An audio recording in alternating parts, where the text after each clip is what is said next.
Can you give us an updated situation of the flood in Thailand? The rainy season has actually ended. Now we are entering the cold season. There has not been much rain for quite some time. It's simply the water flowing from the north and central part of Thailand, which is now flowing through Bangkok. As a result, what you see now is that certain parts of Bangkok, particularly the outskirts, is flooded, whereas the central part of Bangkok is still very dry. There's no sign of flooding whatsoever if you are in central Bangkok. If you travel to Bangkok, you land in Suvarnabhumi airport. The airport is dry. The motorway from the airport to the city is also dry. There is no sign of flooding at all. But I think it will take probably a few more weeks before the flood subsides. And that is the flood on the outskirts of Bangkok. And how about the other parts of Thailand? How have they been affected by the flood situation? Earlier, the north was affected a bit. The central part is still affected.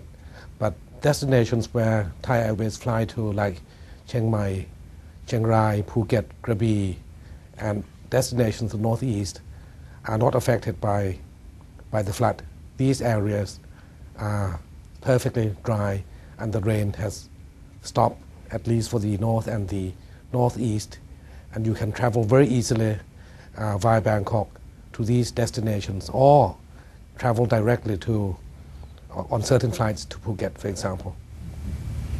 As the national carrier of the Kingdom of Thailand, what is the airline doing to facilitate passengers?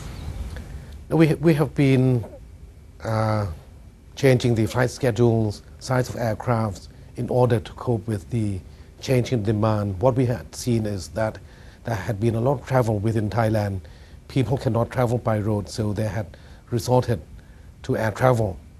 So in that case, we had been changing aircrafts to larger aircrafts to facilitate travel to Chiang Mai and other parts of Thailand. We had allowed passengers to change tickets without any charges because their travel plan might be affected by the flood.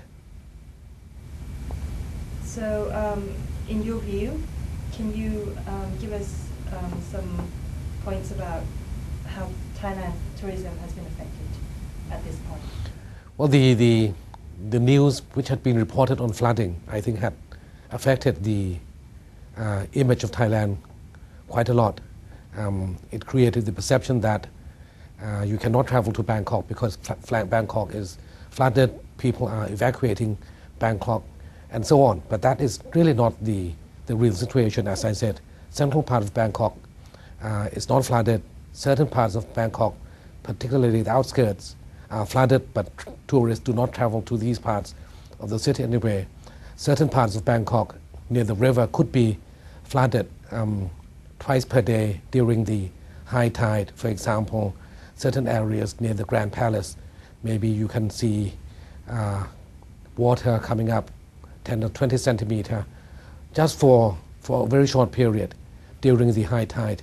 But apart from that, I think you can still travel within Thailand, particularly the tourist destinations, quite comfortably without seeing any flooding at all. Thank you very much, sir. Thank you.